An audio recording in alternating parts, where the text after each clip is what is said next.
It was past midnight when I noticed the smoke.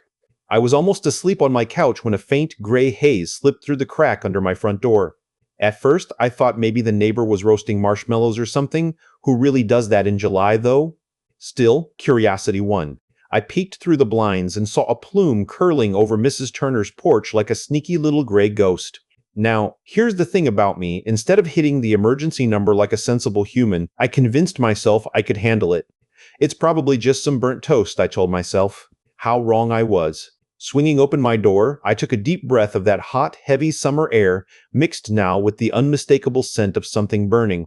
Mrs. Turner's porch was swathed in smoke, and the dim porch light illuminated her like some quirky statue amidst a fog festival. There she was, Mrs. Turner, fanning the air desperately with a kitchen towel, looking both frazzled and determined. I dashed over, thinking I'd be a quick save, the hero with my secret weapon, the garden hose. No fire trucks, no chaos, just me saving a damsel in mild distress. Or so I thought. I grabbed the hose, turned the nozzle towards the smoke, and started spraying. Except, in my enthusiasm, the hose took on a bit of a mind of its own, and instead of just dousing the porch, I ended up drenching everything in sight. Turner's precious begonias.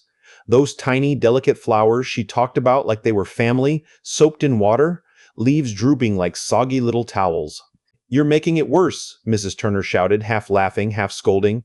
Undeterred but now thoroughly soaped myself, and with water pooling into the cracks of the porch, I tried to reassess. The smoke started to clear, but my attempts to save the day had turned the whole scene into a soggy mess. From behind me, I heard the faintest shuffle and realized I wasn't alone. There they were. The neighborhood kids, my unofficial audience. Usually, they gave me the side eye like I was an alien, or worse, the weird guy who talks to his plants.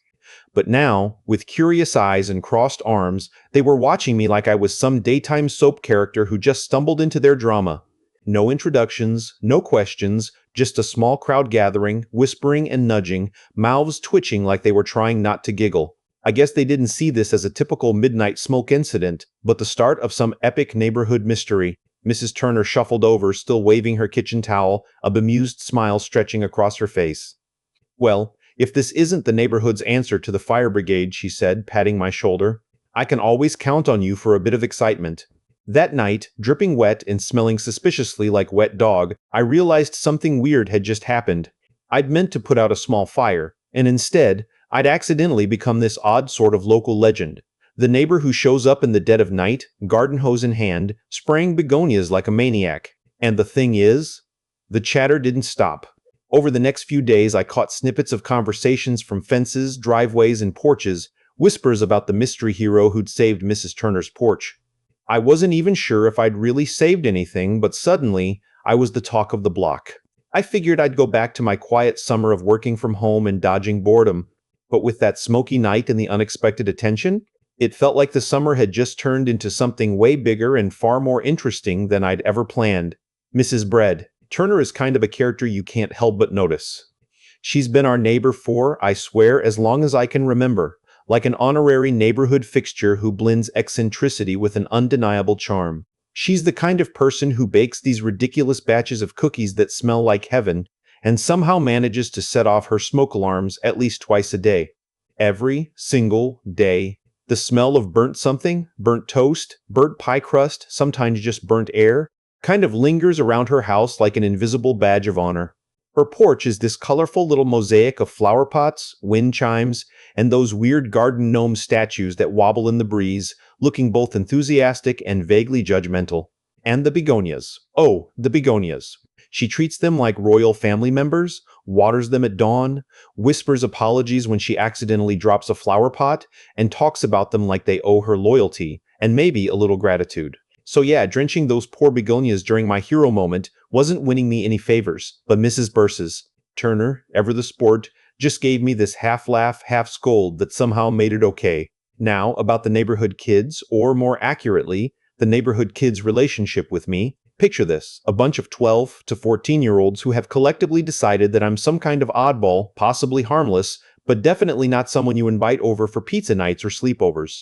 Mostly because I have weird hobbies, like talking to my plants, not like deep conversations, more like, "Hey, you're looking a bit droopy today." Kind of pep talks, and the fact that I spend way too much time in my backyard wearing worn-out sneakers and vintage tees that smell faintly of damp laundry. They watch me with this mix of skepticism and curiosity that's borderline theatrical.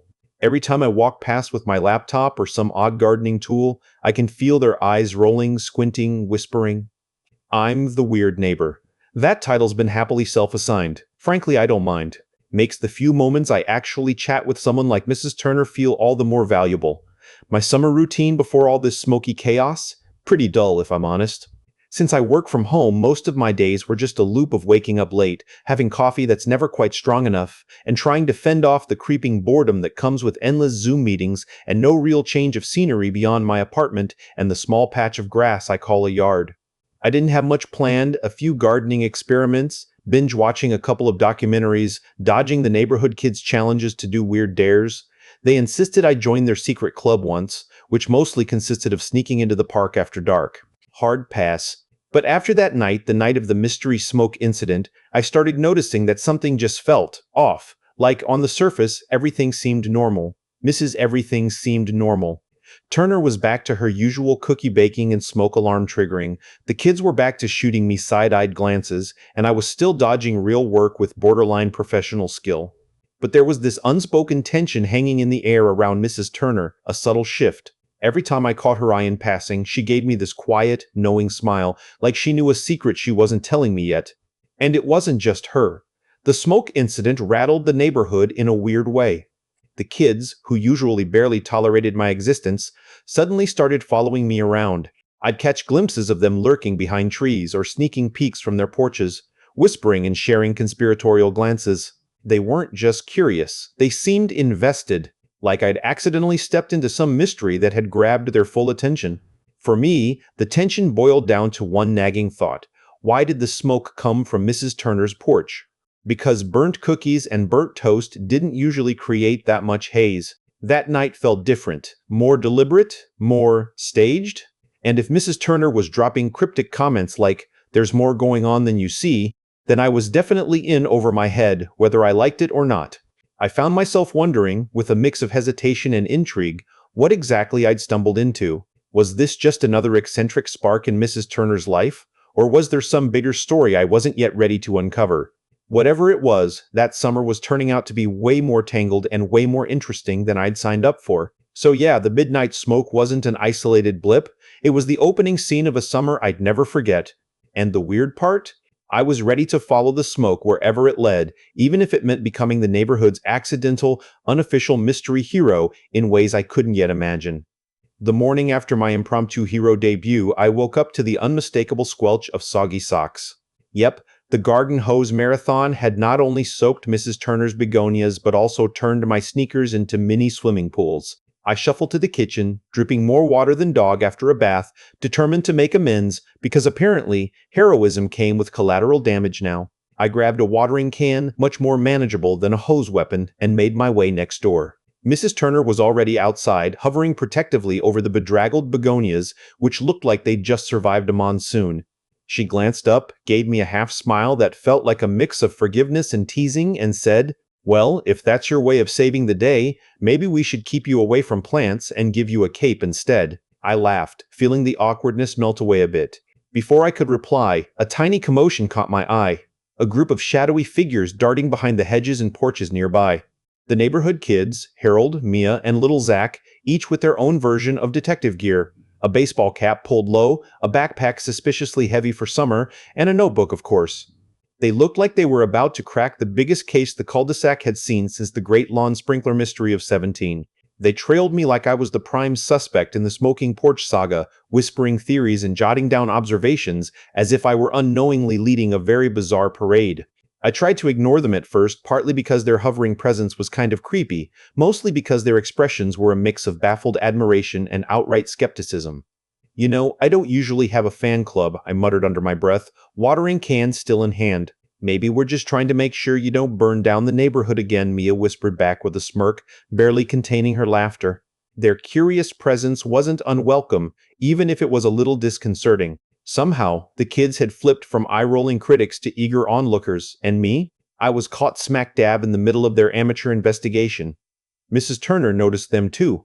Later that day, as we watered the salvaged begonias together, she dropped one of those classic cryptic remarks that felt like a riddle wrapped in a cookie recipe. "You know," she started, brushing soggy petals gently, "smoke is rarely just smoke. Sometimes it's a message, or a cover, or, well, something more." Before I could ask what the something more was, she flashed that smile again, the one that made me think she was both amused and guarded. Her eyes twinkled but held a secret, and it was becoming clear she was teasing me, inviting me in without giving me the full map. That weekend, just as I was settling into the fading comfort of a late afternoon nap, the smoke returned. This time, it wasn't the soft tendrils of a burnt pie or the modest haze of singed bread. It billowed thick and stubborn, crawling up from Mrs. Turner's back porch like an uninvited guest that refused to leave. I sprinted over, heart hammering, hoping to avoid another soggy flower disaster. Except this time, the neighborhood was already alive with tension. Clusters of neighbors gathered, some shouting over others, some frozen in indecision. I heard Mrs. Turner's voice, calm but insistent. "Let's not jump to conclusions. There's more going on here than you all think." But across the street, Mr. Jenkins was already advocating for calling the fire department again. "We can't just let it burn. We've got kids playing outside." His tone was sharp, the kind that shattered any budding sense of calm. The kids hovered near me, wide-eyed and whispering urgent theories about what the smoke meant.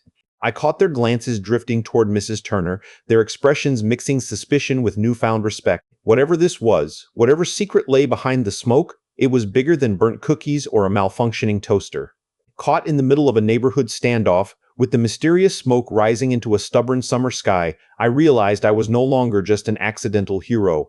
Somehow, I was an unwitting player in a story far thicker than smoke, tangled in secrets that had been hiding just beneath the surface all along. The only question was whether I was ready to dig deeper or if I'd just end up soaked and bewildered again. The real cause of the smoke turned out to be a surprise wrapped in something warm and unexpected, kind of like one of Mrs. Turner's famously unpredictable cookies. A few days after the second smoke flare-up, I found myself back on her porch under a sun that felt like it was trying to bake the whole neighborhood right into a giant loaf. I was helping her set up a small table for her very special tea party, as she called it. She was unusually quiet, carefully arranging jars of homemade jam and stacks of those crazy good cookies she baked, though this time, there was a softness in her eyes that hadn't been there before. I couldn't help but ask about the smoke, that thick haze that had everyone's tongues wagging. Mrs. Turner sighed, then leaned in like she was sharing some whispered confession. It wasn't the oven this time, it was me. Blinking, I waited for her to explain. She told me about her late husband, George, a gentle, kind man who'd passed years ago but whose memory still lived in the small rituals she kept. Every summer, on the anniversary of the day they first met, she would light a small fire in a fire pit behind her porch, letting the smoke carry her letters to George up into the sticky summer air. The smoke was her way of saying hello too, keep a tradition alive even when he was gone. "I guess I forgot how smoky that little ritual could get," she said with a sheepish smile. "I didn't mean to stir up the whole neighborhood." And just like that, the smoky mystery that had tangled everyone's nerves was wrapped in nostalgia and love. The dramatic haze wasn't danger or distress. It was a quiet thread holding Mrs. Turner's past and present together in a way only she could understand. When the neighbors heard the story, the change was palpable. The pointed whispers softened into shared smiles and gentle nods. Mrs. Burrell. Turner's eccentricity suddenly felt more human, more relatable. And me? Well, I went from that weird guy with the hose to something else entirely, a sort of unexpected connective tissue in the neighborhood's unfolding story. The kids?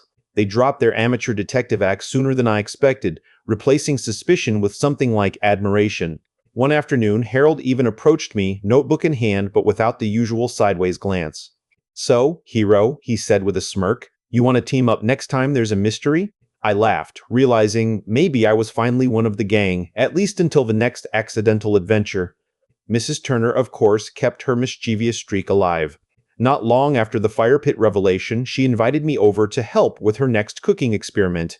I showed up wary, half expecting another smoke alarm symphony or a soggy garden catastrophe.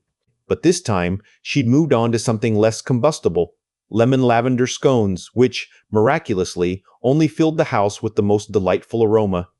As the neighborhood gathered around her porch, chatting and laughing under the dappled light of late afternoon, I found myself soaking in a new kind of warmth. one that wasn't from smoke or scorched begonias, but from the messy, imperfect, deeply human moments that connect us all. And as for my new unofficial title, Neighborhood Mystery Hero, well, that stuck, of course. There was just no talking Mrs. Turner out of it. But honestly, I didn't mind. It gave me a front row seat to the quirks, secrets, and unexpected friendships that made this summer one I'd never forget. Plus, it made for a pretty great story at every barbecue from now on.